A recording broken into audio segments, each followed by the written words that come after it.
যদি বাঙালি অন্য জায়গায় থাকতে পারবে না তাহলে কেউ বাংলায় থাকতে পারবে না, পরিষ্কার কথা। প্রধানমন্ত্রীকে বলি তোমার বাপের জন্ম কবে হয়েছে কাগজ দেখাও, তোমার মায়ের কত জন্ম হয়েছে কাগজ দেখাও।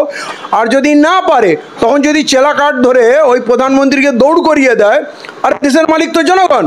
ও একটা গোখরো, ও একটা কেউটে, ও একটা পেঁগাল মাছ, কি আমি জানি না, মানে ওর কোনো জাত আছে? ও নিজের বাপের প্রমাণপত্র দিতে পারবে? ও আগে ওর প্রমাণপত্রটা দিক না, ও ভারতীয় প্রমাণ করুক। ভিন রাজ্যে বাঙালিদের উপর অত্যাচারের ঘটনা নতুন কিছু নয়। এবার দেখতে পেলাম আমরা যে একজন বাঙালি যুবককে পেলোডার করে বাংলাদেশের সীমান্তে পাঠিয়ে দিচ্ছে, কি বলবেন? বলার সময় নয়, এবারে করার সময়।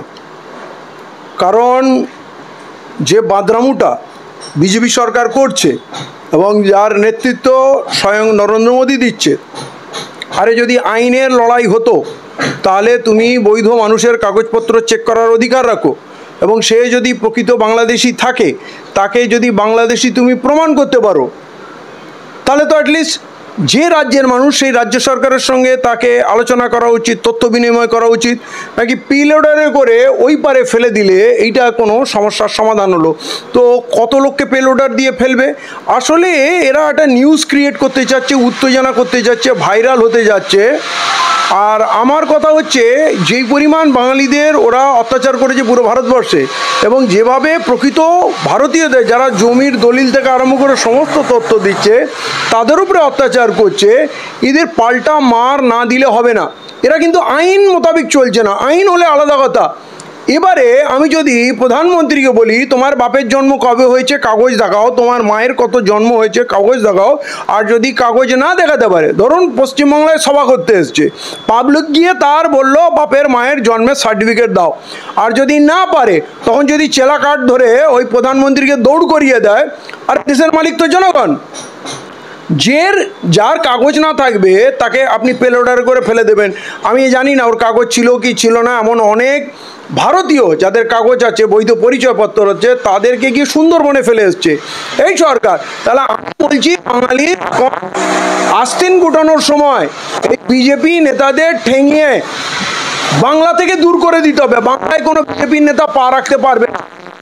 এটা করতে পারি তবেই এরা ঠান্ডা হবে। বিহারে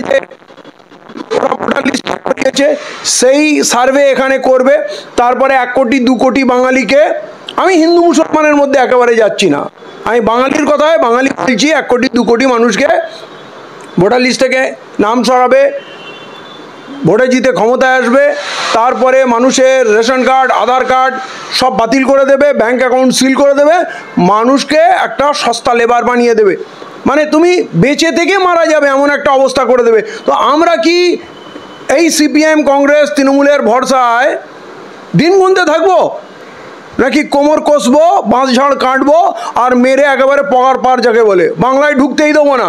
আমি বলছি এছাড়া কোনো বিকল্প পথ দেখছি না। মুখ্যমন্ত্রী মিছিল করছে, ধেই ধেই করে নেচে মিছিল করছে, আপনি মিছিলটা কেন করছেন?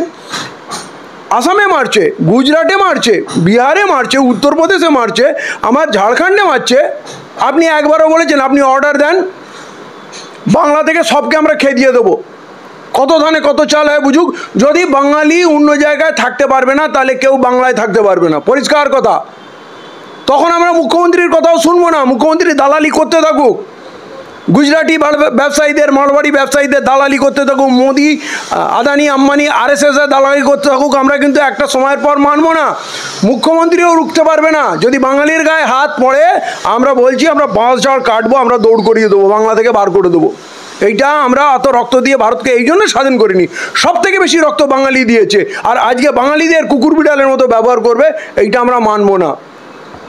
বিজেপি বলছে যে তারা কোনো বাঙালিকে পাঠাচ্ছে না বাংলাদেশে, যারা আসল বাংলাদেশি তাদেরকেই পাঠাচ্ছে, কি বলবেন? আসল বাংলাদেশি আর নকল বাংলাদেশি কোত্থেকে আসছে? আগে তো কাউকে বাংলাদেশি প্রমাণ করতে হবে, আমরা প্রমাণ করব না যে আমরা বাঙালি, আমরা ভারতীয়, আমরা কিচ্ছু প্রমাণ করব না। আমাদের কাছে সরকারি দেওয়া বৈধ ভোটার আই কার্ড আছে, আধার কার্ড আছে, পাসপোর্ট আছে, রেশন কার্ড আছে, প্যান কার্ড আছে, আমাদের ট্যাক্স বিল আছে, ইলেকট্রিক বিল আছে, জমি দলিল আছে, সব আছে। আমরা কিছু প্রমাণ করব না, তুমি দেখাবে আমি বাংলাদেশি, বাংলাদেশের আমার পাসপোর্ট আছে, বাংলাদেশের ভোটার কার্ডে আমার নাম আছে, বাংলাদেশের জমির দলিল আছে, বাংলাদেশের স্কুলে আমি পড়েছি, বাংলাদেশি আমাকে প্রমাণ করতে হবে, ভারত সরকারকে আমাকে প্রমাণ করতে হবে না যে আমি ভারতীয়। কিন্তু নরেন্দ্র মোদী এবং অমিত শাহ তো বলছে ভোটার কার্ড, আধার কার্ড এগুলো কোনো প্রমাণপত্র নয়, তাহলে কোনটা নাগরিকত্বের প্রমাণপত্র? ও নিজের বাপের প্রমাণপত্র দিতে পারবে? ও আগে ওর প্রমাণপত্রটা দিক না, ও ভারতীয় প্রমাণ করুক। আমরা ভারতীয় এটা প্রমাণ করার দরকার নেই, ও প্রমাণ করুক ও ভারতীয়। ওই কথা বলার কে? আধার কার্ড, ভোটার কার্ড কোনো কিছুই বৈধ না, তাহলে সবগুলো অবৈধ। আর আমার দেওয়া ভোটে তুমি প্রধানমন্ত্রী বৈধ? এটা তো হতে পারে না। তো এইসব কথা, গালগপ্প কথা আমরা মানব না। আমরা অনেক ছলনা, আমরা অনেক প্রতারণা দেখে নিয়েছি, মিথ্যা দেখে নিয়েছি। আমার পরিচয় নিয়ে কেউ যদি প্রশ্ন করে আমি ছেড়ে কথা বলবো না। মিঠুন চক্রবর্তী বলছেন ভিন রাজ্যে কোনো বাঙালি হেনস্থা হচ্ছে না, কি বল? ও একটা গোখরো, ও একটা কেউটে, ও একটা পেঁগাল মাছ, কি আমি জানি না। মানে ওর কোনো জাত আছে? আজকে ওর ছেলেটা রেপ কেসে ফেঁসে গেছে, সেই কেস থেকে ফাঁসানোর জন্যে ও এখন নেচে বেড়াচ্ছে।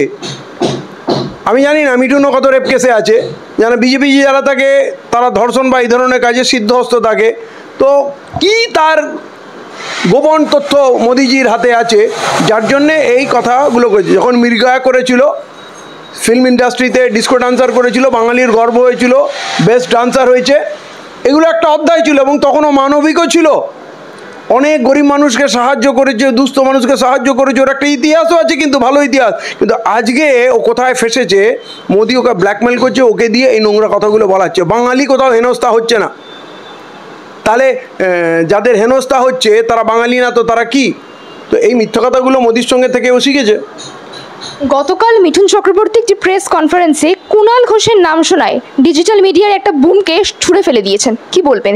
বারবার এই গণতন্ত্রের চতুর্থ স্তম্ভকে এরকম আঘাত করা কেন হয়? এখন ওদের গদি মিডিয়া ছাড়া কিছু সহ্য হয় না। গদি মিডিয়ার লিস্টের বাইরের মিডিয়া ছিল হয়তো, তাই জন্যই ছুঁড়ে ফেলে দিয়েছে। কোথায় কোনো কটু প্রশ্ন করে বসবে, কোনো ওর ছেলের কীর্তির প্রশ্ন ধরে দেবে। আর যদি কেউ এখন সাংবাদিক জিজ্ঞেস করে প্রধানমন্ত্রী আগে যখন মুখ্যমন্ত্রী ছিল 9 বছরে 10 বার চীনে কেন যেত, এসব প্রশ্ন তো উঠছে, বাজারে ঘুরছে। অতএব গদি মিডিয়ার বাইরে কাউকে ওরা তেল মাখানো ওই প্রশ্ন করবে, আপ আম कैसे खाते हैं, काट के खाते हैं या चूस के खाते हैं, হ্যাঁ आप इतना काम कैसे कर लेते, হ্যাঁ आप महान है, এইসব কথা শোনার জন্য ওরা গদি মিডিয়া বুঝেছে। তো না, তার বাইরে কাউকে থোড়ি না সহ্য করবে ওরা। মিঠুন চক্রবর্তী তো একসময় সেই দলই ছিল, আর তার দলের লোকের নাম শুনে এরকম রেগে গেল। এক সময় ও বামপন্থী